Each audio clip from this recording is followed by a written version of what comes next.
জাহান্নামে আমি যাব না। ভাবতে পেরেছেন? একজন নবী তিনি বলছেন, হযরত ইব্রাহিম আলাইহিস সালাম যার সুন্নতকে নিয়ে আমরা মাতামাতি করি, যার সুন্নতকে নিয়ে আমরা মাতামাতি করি, ধার দেনার করার মানে বিনিময়েও আমরা কুরবানি দিই। আমার প্রতিবেশী কি বলবে, আমার বিহাই বিহান কি বলবে, যা এমন বাড়িতে বিয়ে দিলাম, কুরবানিও দিতে পারে না, কিন্তু বিহাই একটিবারও বলে না যে আমার বিহাই তো নামাজ পড়ে না, আমার বিহাই তো রোজা করে না, আমার বিহাই তো যাকাত সাদকা ফিতরা কিছু করে না, সে ধর্ম সম্পর্কে কিছু বুঝে না, এই কথাটা বলবে না। তো নবী মুহাম্মদ রাসূলুল্লাহ সাল্লাল্লাহু আলাইহি ওয়াসাল্লাম তিনি স্পষ্ট করে জানিয়ে দিয়েছেন। এরপরে তিনি কি বলছেন, ইউতা জাহান্নামু ইয়াউমাইদিল্লাহা ৭০,০০০ সিমামিন মা কুল্লি সিমামিন, যেই দিন ফেরেশতারা জাহান্নামকে আরাফাতের ময়দানের দিকে আনয়ন করবে, টেনে নিয়ে আসবে, জাহান্নাম হুঙ্কার ছাড়বে, জাহান্নাম গর্জন করবে, ৭০,০০০ তার মুখ থাকবে, আর একটা মুখের পিছনে ৭০,০০০ করে ফেরেশতা থাকবে। বিশ্বনবী নবী মুহাম্মদ রাসূলুল্লাহ এই জাহান্নামকে টেনে আনার যখন নিজ চোখে দেখে নিবেন, আল্লাহর কাছে মস্তক নত করে সিজদায় পড়ে যাবেন, মাবুদকে বলবেন, হে আমার মাবুদ, এই জাহান্নামে যদি আমার উম্মতরা চলে যায়, এই জাহান্নামের মধ্যে যদি আমার উম্মতরা চলে যায়, এই জাহান্নামের মধ্যে যদি আমার উম্মতরা চলে যায়, আমি মুহাম্মদ সাল্লাল্লাহু আলাইহি ওয়াসাল্লাম আমি তোমার জান্নাতে যাব না। আল্লাহ রাব্বুল আলামিন মুহাম্মদকে বলবেন, হে উম্মত, হে মুহাম্মদ, তোমার কি হয়েছে তুমি বলো, তুমি আজ কেন সিজদায় পড়ে গেলে বলো, আজ কেন তুমি মস্তক নত করে পড়ে গেলে বলো। নবী মুহাম্মদ রাসূলুল্লাহ সাল্লাল্লাহু আলাইহি ওয়াসাল্লাম আল্লাহকে বললেন, হে আমার মাবুদ, এই কালেমার বিশ্বাসী মানুষের জন্য যদি জাহান্নামকে আনায়ন করা হয়, এর মধ্যে হাজারো আমার উম্মত রয়েছে যারা জাহান্নামে চলে যাবে।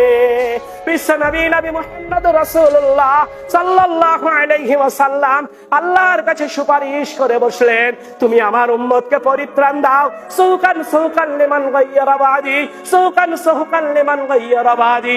হে আব্দুল্লাহর পুত্র, আমিনার সন্তান, কোনদিন তোমার উম্মত জাহান্নামে যাবে না, তোমার সঙ্গী সাথী জাহান্নামে যাবে না।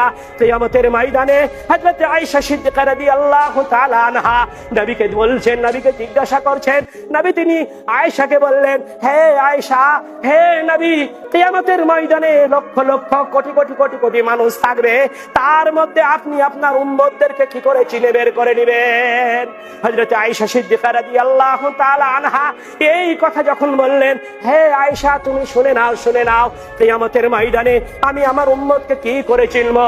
হাজার হাজার লক্ষ লক্ষ যদি ঘোড়া ছেড়ে দেওয়া হয়, আর তার মধ্যে যদি চাকপাখরা যদি একটা ঘোড়া থেকে থাকে, তাহলে সেই ঘোড়াটা তুমি চিনতে পারবে কিনা বলো? হযরত আয়েশা তিনি চুপ হয়ে গেলেন।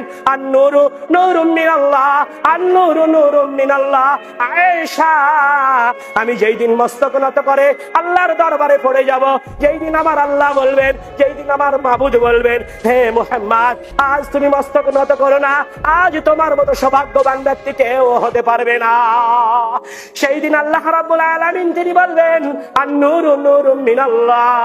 হে আব্দুল্লাহর পুত্র, আমিনার সন্তান, তুমি তোমার মানে সঙ্গী সাথীদের জন্য হয়রান হয়ে যেও না, হতাশা হয়ে যেও না। যাও, তুমি আরাফাতের ময়দানের দিকে চলে যাও, আরাফাতের মাঠের দিকে চলে যাও, তুমি তোমার উম্মতগুলোকে চিনে নাও, তুমি তোমার উম্মতগুলোকে চিনে নাও। সেই দিন নবী মুহাম্মদ রাসূলুল্লাহ সাল্লাল্লাহু আলাইহি ওয়াসাল্লাম বলেছিলেন, হে আল্লাহ, আমি উম্মতকে কি করে চিনবো? আল্লাহ তিনি বলে দিলেন, জিবরিলের মাধ্যম দিয়ে বললেন, আন-নূরু নূরুম মিনাল্লাহ। যারা আমাকে ডেকেছিল, আল্লাযী খালাকাল মাউতা ওয়াল হায়াতা লিয়াবলুয়াকুম, যারা তাদের সম্বল সংগ্রহ করে নিয়েছিল দুনিয়ার বুকে, তোমাকে তাদেরকে চিনতে কিঞ্চিত সমপরিমাণ অসুবিধা হবে না। আজ যারা ফজরে নামাজ পড়েছিল, জোহরে নামাজ পড়েছে, আসরে নামাজ পড়েছে, মাগরিবে নামাজ পড়েছে, মুয়াজ্জিন বলেছিল, হাইয়া আলাস সালাহ, হাইয়া আলাল ফালাহ, তোমরা পরিত্রাণের দিকে এসো, তোমরা কামিয়াবের দিকে এসো। কে তোমরা দুনিয়ার বুকে কোথায় আছো? আল্লাহ দেখে দিয়েছে, তোমরা মসজিদে চলে এসো, যে যেখানে আছো তোমরা সেখানেই তোমরা আমাকে ডেকে নাও। বিশ্বনবী নবী মুহাম্মদ রাসূলুল্লাহ সাল্লাল্লাহু আলাইহি ওয়াসাল্লাম তিনি বললেন, তুমি হতাশ হয়ো না। যারা তোমাকে ডেকেছে, যারা আমাকে ডেকেছে, আমার উপরে ঈমান নিয়ে এসেছে, যারা আমার ইবাদত বندگی করেছে, তাদের ওযুর অঙ্গগুলো দিয়ে আন-নূরু নূরুম মিনাল্লাহ, নূর চমকাতে বের বের হতে থাকবে, নূর বের হতে থাকবে, রশ্মি বের হতে থাকবে। আর তুমি তোমার উম্মতদেরকে ধরে ধরে ধরে ধরে ধরে সুকান সুকান লিমান গায়রা বাদি, তোমার মধ্যে কেউ বাধা সৃষ্টি করতে পারবে না। আজ আপনি আমি চুপ করে বসে আছি, নবী মুহাম্মদ রাসূলুল্লাহ সাল্লাল্লাহু আলাইহি ওয়াসাল্লাম আপনার জন্য আমার জন্য আল্লাহর কাছে মস্তক নত করে পড়ে যাবেন। মুহাম্মদ সাল্লাল্লাহু আলাইহি ওয়াসাল্লাম মাথা তুলবেন না। আল্লাহ রাব্বুল আলামিন তিনি বলবেন, আজ তোমার কি হয়েছে? তিনি বলবেন, হায় আল্লাহ, তুমি যে তোমার জাহান্নামকে আনয়ন করলে, তুমি তোমার জাহান্নামকে আরাফাতের ময়দানে নিয়ে এলে, আর জাহান্নাম যখন হুঙ্কার ছাড়বে, গর্জন ছাড়বে, সবারই কলিজা শুকিয়ে যাবে, থরথর থরথর করে কাঁপতে থাকবে। সেই দিন নবী মুহাম্মদ রাসূলুল্লাহ সাল্লাল্লাহু আলাইহি ওয়াসাল্লাম আপনার জন্য আমার জন্য সুপারিশের জন্য আল্লাহর মাঠে আরাফাতের ময়দানে ছুটাছুটি করতে থাকবে। আজ আপনাকে আমাকে বারবার বলা হয়, ভালো মানুষের বারবার বলতে থাকে, আপনি নিজের বিবেক বুদ্ধি দিয়ে সব কিছু রুটিন মাফিক চলতে পারেন, রুটিন তৈরি করে নিতে পারেন, যে কালকে কি করব, পরশু কি করব। আপনি খাতা দিয়ে ক্যালকুলেটর মেরে রুটিন সাজিয়ে নিতে পারেন। আপনার মতো বিবেকবান বিচক্ষণ ব্যক্তি দুনিয়াতে সাও করার বুকে আর কেউ নেই, এটা আমি মনে করি। কিন্তু আপনি কত যে বিবেকবান, আপনি কত যে বুদ্ধিমান, আপনি জান্নাত জাহান্নাম সব কিছু করে নিয়েছেন, এরপরেও আপনি 2 রাকাত ফজরের নামাজ মসজিদে এসে পড়তে পারলেন না। আজান হলো, ঘুম ভেঙে গেল, টয়লেট করে এসে আবার বিছানাতে চুপ করে টিম টিম করে, মানে মিষ্টি হাওয়া বইছে, শীতল হাওয়া বইছে, ওড়না চাদরটাকে নিয়ে, ব্ল্যাঙ্কেটটাকে নিয়ে চুপ করে আবার ঘুমিয়ে গেলেন।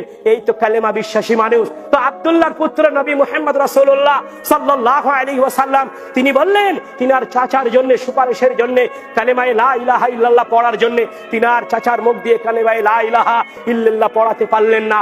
তিনার পিছন দিকেও কোনো পাপ ছিল না, সামনে দিকেও কোনো পাপ ছিল না।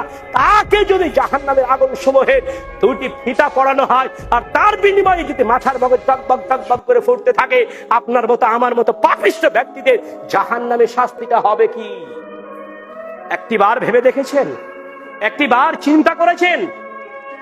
নিজের বিবেক বুদ্ধি দিয়ে সব কিছু কাজ করতে পারেন, কিন্তু পারলৌকিক সম্বলের জন্য, জাহান্নাম থেকে মুক্তির জন্য আপনি কিছুই করতে পারেন না। নবী মুহাম্মদ রাসূলুল্লাহ সাল্লাল্লাহু আলাইহি ওয়াসাল্লাম সাহাবায়ে কেরামদেরকে মসজিদে নববীর মধ্যে তিনি বসে নিয়ে আছেন, গুছিয়ে নিয়ে আছেন। এমন সময় একটি বিকট আওয়াজ চলে এলো, ইন্না হাদারান ইয়াকদাফু বিহি 70 খরিফান ক্বাবলা আন ইয়াবলুগা আরহা। অবাক হয়ে গেলেন। গতকালকে একটা দেওয়াল পড়ে যাওয়ার, আমাদের প্রতিবেশীর একটা দেওয়াল পড়ে যাওয়ার পরে আমরা হঠাৎ মানে আচমকা কি হলো, কার কোথায় কি হলো, একটা আওয়াজ বেজে গেল। তো নবী মুহাম্মদ রাসূলুল্লাহ সাল্লাল্লাহু আলাইহি ওয়াসাল্লাম সাহাবায়ে কেরামদেরকে মসজিদে নববীতে বসে আছেন, একটি বিকট শব্দ চলে এলো। আল্লাহ রাসূল সাল্লাল্লাহু আলাইহি ওয়াসাল্লামকে সাহাবায়ে কেরাম তিনারা জিজ্ঞাসা করছেন, আল্লাহ রাসূল, এ বোম কোথায় পড়লো, এ আওয়াজ কোথা থেকে এলো, দেখেন কোথায় কিছু হয়ে গেল নাকি? নবী মুহাম্মদ রাসূলুল্লাহ সাল্লাল্লাহু আলাইহি ওয়াসাল্লাম তিনি সিজদায় পড়ে গেলেন। আবারও তাফসীরে মাযাহিরুল হক জাদীদ, তাফসীরে মাযাহিরুল হক জাদীদ, মিশকাতুল মাসাবির সেই 345 পৃষ্ঠার মধ্যে খুলে দেখবেন যে তাফসীরকারক তাফসীর কি করছে, সে হাদিস কি বলছে। ইন্না হাদারান ইয়াকদাফু বিহি জাহান্নামা 70 খরিফান ক্বাবলা আন ইয়াবলুগা কারাহা। নবী মুহাম্মদ রাসূলুল্লাহ সাল্লাল্লাহু আলাইহি ওয়াসাল্লাম সাহাবায়ে কেরামদেরকে নিয়ে বসে আছেন। এমন সময় একটি বিকট আওয়াজ চলে এলো। সাহাবায়ে কেরামরা তিনাকে নবীকে জিজ্ঞাসা করলেন, ওগো আল্লাহর রাসূল, এই আওয়াজ কোথা থেকে এলো, এই শব্দ কোথা থেকে এলো? বিশ্বনবী তিনি বললেন, তোমরা হতাশ হয়ে যেও না, তোমরা হতভম্ব হয়ে যেও না, কেউ আমাদেরকে দুনিয়ার বুক থেকে বিদায় করে দিবে না। এই আওয়াজটা কোথা থেকে এলো শুনে নাও। ইন্না হাদারান ইয়াকদাফু বিহি জাহান্নামা 70 খরিফান ক্বাবলা আন ইয়াবলুগা কারাহা। ও আমার সাহাবার দলেরা শুনে নাও, আজ থেকে 70 বছর পূর্বে 70 খরিফান ক্বাবলা আন ইয়াবলুগা কারাহা, এই জাহান্নামের মধ্যে আমার উম্মতের দলেরা যাবে, এই জাহান্নামের মধ্যে আমার উম্মতেরা যাবে, এই জাহান্নামের মধ্যে কালেমার বিশ্বাসী মানুষেরা যাবে, এই জাহান্নামের মধ্যে আমার চাচা আবু তালিবকে ফেলে দেওয়া হবে। আজ থেকে 70 বছর পূর্বে 70 খরিফান ক্বাবলা আন ইয়াবলুগা, আজ থেকে 70 বছর পূর্বে জাহান্নামের কিনারা থেকে, জাহান্নামের মুখ থেকে একখানা পাথর ফেলে দেওয়া হয়েছিল। সেই পাথরটা ক্বাবলা আন ইয়াবলুগা কারাহা আজ জাহান্নামের তলদেশে গিয়ে পৌঁছালো। সুবহানাল্লাহ। 70 বছর আগে একটা জাহান্নামের কিনারা থেকে পাথর ফেলে দেওয়া হয়েছিল, সেই পাথরটা জাহান্নামের তলে গিয়ে পৌঁছে গেল, ঠেকলো, সেই ঠেকার ধরনে এই আওয়াজটা এলো। জাহান্নাম কত গভীর, জাহান্নাম কত খতরনাক, জাহান্নাম কত ডিপ, আপনি একটিবার ভাবতে পেরেছেন? নবী সাল্লাল্লাহু আলাইহি ওয়াসাল্লাম এমনি তিনি বলেননি যে চাচাকে ধরে জাহান্নামে চলে যাওয়া হবে, নিয়ে যাওয়া হবে, আর যার খাবার দাবার খেয়ে আমি মুহাম্মদ সাল্লাল্লাহু আলাইহি সাল্লাম মানুষ হয়েছি, সেই চাচার জন্য সুপারিশের জন্য কালেমা পড়াতে গেছিলেন, তিনি কালেমা পড়েননি। আপনি কালেমাকে পড়ে আপনি মুহাম্মদ সাল্লাল্লাহু আলাইহি সাল্লামের দাবি নিয়ে আপনি কি করে বিছানায় ঘুমিয়ে থাকেন? বাবা, আপনাকে জাহান্নামে যেতে হবে না, তাকে যেতে হবে। নিজের ফাইসালা, নিজের বিবেক বুদ্ধি দিয়ে নিজেকে বিচার করে নিয়ে আমি যাব কোথায় একটিবার ভেবে নিয়ে, যদি মনে হয় ইবাদত বন্দেগী উপাসনা করবেন, কাউকে লাঠি দিয়ে পিটিয়ে করা যাবে না।